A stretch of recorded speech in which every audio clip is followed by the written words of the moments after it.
मित्रांनो, सहकुटुंब सहपरिवार या मालिकेच्या आजच्या भागामध्ये मामी ज्योतीला सांगत असते, तू इथे राहू नको, तू आपल्या घरी चल, हवं तर तुला घर नावावर करून देते. परंतु ज्योती ऐकत नाही. तेव्हा ती उलट मामीलाच विचारते की तुला आजकाल त्या सरीची एवढी काळजी का वाटायला लागली? तर पार तिचा संसार वाचवायची भाषा पण करतेस. नक्की ह्यावेळी तुझ्या डोक्यात कोणता प्लॅन चालू आहे? तेव्हा मामी तिला सांगते, माझ्या डोक्यात कोणताही प्लॅन नाही, सर्वजण सुखी राहावे हाच माझा हेतू आहे. परंतु ज्योतीला मामीच्या ह्या बोलण्यावर विश्वास बसत नाही. ज्योती बोलते, ह्यावेळी तू कोणाला ढवळून टाकणार आहे? कारण तुझ्या पावलावर पाऊल ठेवतच मी इथे आले आहे. मामी मात्र काही बोलत नाही. मामी तिला विचारत असते, ही बॅग तुझी आहे का? तेव्हा ज्योती हो बोलते. मामी लगेच तिथून बॅग घेते आणि बाहेर जाऊ लागते.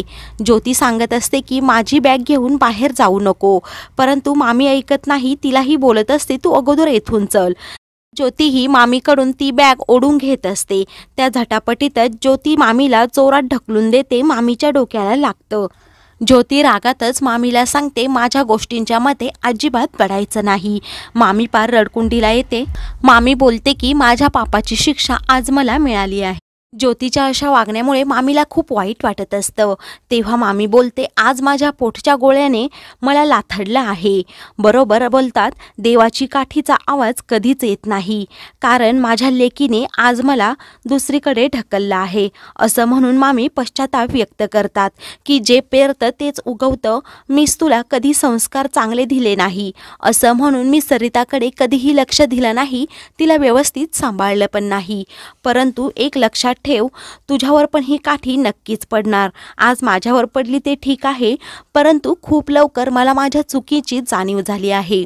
परंतु तुझ्या हातात अजून वेळ आहे, तू सुधर, नाहीतर तुझी हक्कलपट्टी नक्कीच होणार आहे. ती पण चांगल्या मार्गाने होणार नाही, खूप वाईट मार्गाने होईल. एक गोष्ट तू लक्षात ठेव, या मोऱ्यांनी खूप मोठी मोठी वादळं झेलली आहेत. तू तर एक मामूली वाऱ्याची झुळूक आहेस. मोऱ्यांचं काहीही वाकडं करू शकणार नाही. असं म्हणून मामी खूप रडत असते.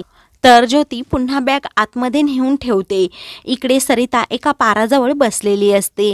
तेव्हा ती खूप रडत असते. तिला आठवत असतं की कशाप्रकारे सूर्या आणि ज्योतीने एकमेकांना मिठी मारली होती. तर दुसरीकडे सूर्याची अवस्था सरिताच्या अशा निघून जाण्यामुळे खूप वाईट असते.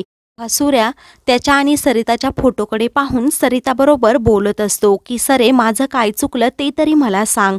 मला असं वाटलं होतं तुझा माझ्यावर खूप विश्वास आहे, परंतु मी तुझा विश्वास जिंकण्यामध्ये चुकलो आहे. सूर्या बोलतो, मला खात्री आहे माझी सरी डोक्यात राग घालून कधीच घेत नाही. ती लगेच नॉर्मल होते. परंतु मला एकदा तरी सांग, माझी काय चूक झाली? तू मला अशी सोडून जाऊ नको. हे बोलून सूर्या खूपच भावूक होतो. इकडे सरिता खूपच रडत असते. तेवढ्यात मामी तेथे येते. मामीला सरिताचा रडण्याचा आवाज येतो. मामीलाही खूप वाईट वाटतं. मामी आपले डोळे पुसते आणि सरिताला बोलते, सरे उठ. मामीला पाहून सरिता जागेवरून उठते आणि पुन्हा जाऊ लागते. मामी तिला थांबवते आणि कुठे चाललीस असं विचारते. सरिता सांगते, वाट दिसेल तिकडं जाणार आहे. मामी काळजीनेच सांगते, घरी सर्वजण तुझी खूप वाट पाहत आहेत. मामी तिला घरी चल असं बोलत असते. सरिता रडतच सांगते, माझ्यासाठी सर्व दारं बंद झाली आहेत.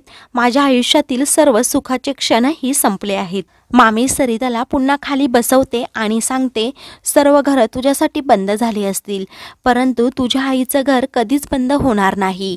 हे ऐकून सरिताला आनंद होतो.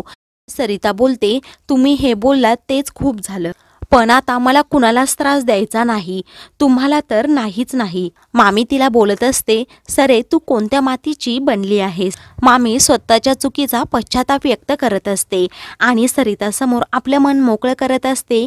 मी तुला लहानपणी खूप छळलं, मोलकरणीसारखं राबवून घेतलं, तरी तू मला आईच का म्हणतेस? मी सख्या लेकीमध्ये आणि तुझ्यामध्ये खूप दुजाभाव केला, परंतु तू नेहमी माझ्याबरोबर चांगलीच वागत आलीस. त्यानंतर मामी अजूनच भावूक होते आणि आज माझ्या मुलीने मला असं बोलून मामी थांबते. मामीला आठवतं की ज्योतीने कसा धक्का देऊन मला भिंतीवर आपटलं होतं. तेव्हा मामी सरिताला पुढे काहीच सांगत नाही. मामी बोलते की मला पश्चाताप व्यक्त करायचा आहे, मला माझ्या चुकीची शिक्षा झालीच पाहिजे. असं म्हणून ती सरिताला सांगते की तू अगोदर घरी चल. त्यावेळी सरिता नाही बोलत असते. तेव्हा मामी बोलते मी तुला आज घरी घेऊन जाणारच, असं म्हणून मामी सरितासमोर हात जोडते आणि तुझी माझ्यावर खूप कर्ज आहेत असं म्हणून मला त्याची परतफेड तरी करू देत अशी रिक्वेस्ट करत असते. मामी बोलत असते, सरे मी तुझी आणि तुझ्या पोटातल्या ह्या इवलूशा जीवाची पण खूप काळजी घेईल, परंतु तू आत्ता घरी चल, तर तुझ्या आईला वर जाऊन मी काय सांगू. मामी सरिताला तिच्या बाळाची शपथ घालतात आणि सरिताची बॅग घेऊन जायला निघतात. सरिता मामीचा हात पकडते आणि मामीला घट्ट मिठी मारून खूप रडत असते. त्या दोघीही खूप रडत असतात. तेव्हा मामी आपल्या हातांनी सरिताचे डोळे पुसते आणि तिला प्रेमाने चल असं बोलते. इकडे घरातील सर्वजण खूप टेन्शनमध्ये बसलेले असतात, कारण सरिताचा शोध त्यांना लागलेला नसतो.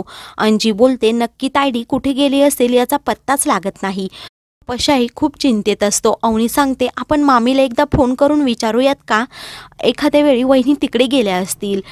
पशा बोलतो मला मम्मीचा आत्ताच फोन आला होता, परंतु तिच्याकडे सरिता वहिनी नाही. तेवढ्यातच पशाला मामीचा फोन येतो. तेव्हा मामी सांगते सरिता सापडली आहे, मी तिला आपल्या घरी घेऊन आले आहे. पशा बोलतो तू तिला तिकडे का घेऊन गेली, इकडे आणायचं ना, असं म्हणून पशा खूप आनंदी होतो आणि फोन ठेवतो व आपण सर्वजण सरिता वहिनीला आणायला तिकडे जाऊयात असं बोलतो. हे सर्व ज्योती ऐकते. ज्योतीचा मात्र जळफळाट होतो.